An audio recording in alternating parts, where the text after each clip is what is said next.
토트넘은 오늘 구단 공식 홈페이지를 통해 클럽은 성과를 검토하고 신중하게 생각한 끝에 안지 포스테코글루 감독을 직무에서 해임되었음을 발표한다라고 공식 발표했습니다. 어제까지만 해도 포스텍의 유임을 강력하게 주장하는 레전드와 전문가들의 입장이 쏟아졌는데 단 하루 만에 전격 경질로 발표된 것입니다. 결국 포스텍 감독이 전격 경질되면서 토트넘 내부가 엄청난 소용돌이에 빠져들었습니다.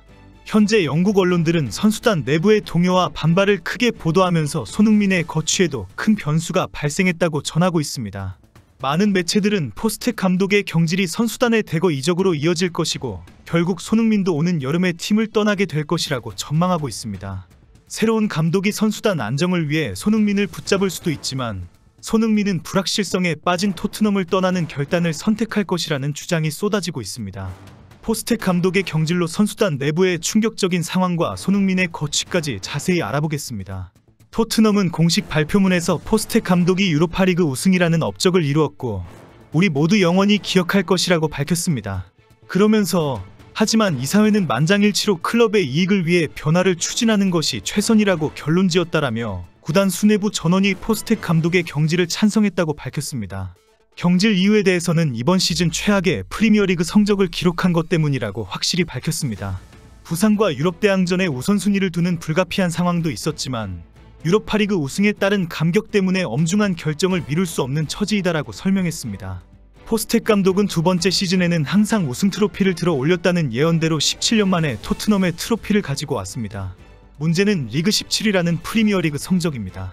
치욕적인 성적에다가 리그 38경기에서 무려 22패를 기록하면서 프리미어리그 출범 이후 단일 시즌 최다패와 최저 승점을 기록했습니다. 현재 영국 언론들은 포스텍 감독이 결국 경질되면서 선수단의 엄청난 반발에 직면하게 될 것이라는 주장의 보도가 쏟아지고 있습니다. 영국의 유력 매체인 스카이 스포츠와 가디언, 폭스 스포츠까지 선수단이 동요할 것이고 토트넘을 대거 떠나게 될 것이라고 전망하고 있습니다. 폭스 스포츠는 토트넘이 선수들의 분노와 이적 위협에 심각한 상황이다라는 보도까지 할 정도입니다. 토트넘 선수들 중에 포스텍 감독의 유임을 강력하게 주장해온 선수는 페드로 포로입니다. 현재 스페인 국가대표팀에서 뛰고 있는 포로는 여러 언론들과의 인터뷰에서 포스텍과 계속 함께하는 것은 선수들에게 매우 좋은 일이다. 그는 아주 좋은 팀을 만들었다. 리그에서는 잘 풀리지 않았지만 그는 우리에게 트로피를 안겨줬다. 그것은 매우 중요한 일이다라고 주장했습니다. 페드로 포로의 이런 직접적인 발언에 대해 크리스티안 로메로와 제임스 매디슨도 공개적으로 포로의 주장에 공감한다면서 포스텍은 매우 훌륭하다며 지지를 보냈습니다. 어제까지만 해도 영국 언론들은 손흥민을 제외한 상당수 선수들이 포스텍의 유임을 희망하고 있다라고 보도했습니다. 손흥민 역시 포스텍 감독의 한결같은 전술을 비판하며 강팀을 상대로는 더 현실적인 접근법이 필요하다고 주장한 바 있습니다. 하지만 손흥민의 전술 비판은 팀의 부진을 타개하고 더 나은 방향으로 나아가기 위한 리더로서의 고뇌와 책임감에서 비롯된 것으로 전해지고 있습니다. 자신은 감독을 신뢰하지만 감독과의 개인적인 관계를 넘어 팀 전체의 이익을 우선시하는 주장의 면모를 드러낸 것입니다. 실제 그동안 포스텍 감독은 플랜 B가 없는 고집스러운 전술과 기용하는 선수만 기용하는 방식으로 혹사 논란과 부상자 속출을 자초했다는 비판을 받았습니다.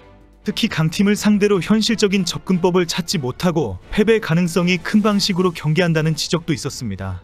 이러한 전술적 고집은 선수들의 피로도 증가와 부상으로 이어졌을 가능성이 높으며 이는 경기력 저하와 리그 성적 부진의 원인이 되었을 수 있습니다. 포스텍 감독이 경질된 후 토트넘 팬 커뮤니티는 상반된 반응에 뒤숭숭한 분위기입니다. 일부는 재앙적인 결정이라며 선수들이 그를 사랑했고 트로피를 안겼음에도 경질된 것에 분노했습니다. 다른 한편에서는 리그 17위라는 성적이 용납할 수 없는 수준이었으며 경질이 불가피했다는 의견도 있었습니다. 일부 팬들은 다니엘 레비다운 결정이라고 비난하면서 논리적이지만 차갑고 비인간적이라고 지적하면서 레비의 리더십 스타일을 비판하기도 했습니다. 특히 레비 회장이 이전 감독 해임과 교체 때와 다르게 아무런 성명도 발표하지 않고 침묵을 지키고 있는 상황에 대해 책임을 회피하려는 것이다라는 지적까지 나오고 있습니다. 많은 토트넘 팬들은 또 감독이 경질되었다. 이제는 이런 방향 전환이 습관이 되어버렸다라고 비난하고 있습니다. 포체티노 감독 이후 감독이 한 시즌이 지나고 가면 또 경질되는 악순환이 계속 반복되고 있다는 지적입니다. 현재 가장 유력한 후보는 브렌트퍼드의 토마스 프랭크 감독입니다.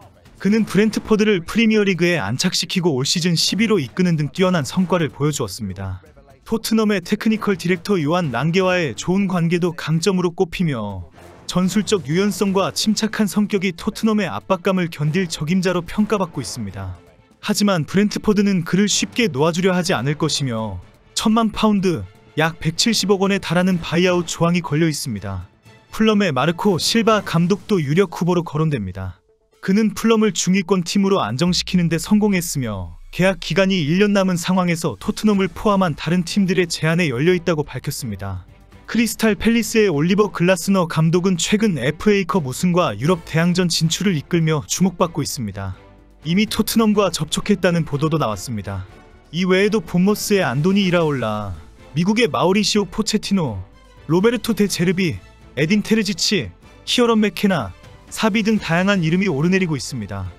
토트넘은 포스텍 감독의 공격 일변도 전술에서 벗어나 리그와 유럽 대항전을 병행하며 안정적인 성적과 전술적 유연성을 가져올 수 있는 감독을 선호하는 것으로 보입니다. 이는 구단이 더 이상 공격 축구라는 철학만을 고집하기보다는 실리와 성과를 우선시하는 방향으로 전환하고 있음을 시사합니다. 가장 유력한 후보인 토마스 프랭크 감독의 전술적 접근 방식과 선수 기용 철학은 손흥민 선수의 역할과 중요성을 재조명하게 만듭니다. 프랭크 감독은 전술적 유연성과 실용성을 중시하면서 상황에 맞게 전술을 조정합니다. 이러한 접근 방식은 다양한 경기 상황에서 팀이 효과적으로 대응할 수 있도록 합니다. 프랭크 감독의 경기 운영 스타일에는 손흥민과 같은 초특급 베테랑 선수가 절대적으로 필요하다는 주장이 상당히 많습니다. 공격 전술 측면에서 프랭크 감독은 빠른 전환과 측면 공격을 강조합니다. 그는 측면에서의 빠른 공격 전개를 통해 상대 수비를 무너뜨리는 전략을 선호하며 이를 위해 윙어들의 속도와 결정력을 중요시합니다. 또한 세트피스 상황에서도 다양한 전술을 활용하여 득점 기회를 창출합니다. 손흥민은 이러한 프랭크 감독의 전술에 완벽하게 부합하는 선수라는 것입니다. 손흥민의 빠른 스피드, 정확한 슈팅 능력 그리고 전술적 이해도는 프랭크 감독이 추구하는 공격 전술의 큰 자산이 됩니다. 결론적으로 프랭크 감독의 전술적 접근 방식과 손흥민 선수의 능력은 상호 보완적인 관계를 형성합니다. 손흥민은 프랭크 감독의 전술을 효과적으로 구현할 수 있는 핵심 선수로서 토트넘의 새로운 시대를 이끌어갈 중요한 역할을 맡게 될 것입니다. 토트넘은 지금 감독 교체와 팀 리빌딩이라는 거대한 변곡점에 서 있습니다. 그리고 그 중심엔 역시 손흥민이 있습니다. 새로운 프랭크 감독 체제에서 손흥민이 여전히 주장으로 팀을 이끌게 될지 아니면 마지막 남은 도전을 위해 새로운 유니폼을 입게 될지 그 선택의 시간이 점점 다가오고 있습니다. 손흥민의 다음 선택은 오로지 손흥민만이 결단할 수 있다는 보도가 계속 나오고 있습니다. 과연 손흥민의 결단은 어떻게 될 것인지 정말 기다려지는 상황입니다. 과연 손흥민이 어떤 결정을 내릴까요?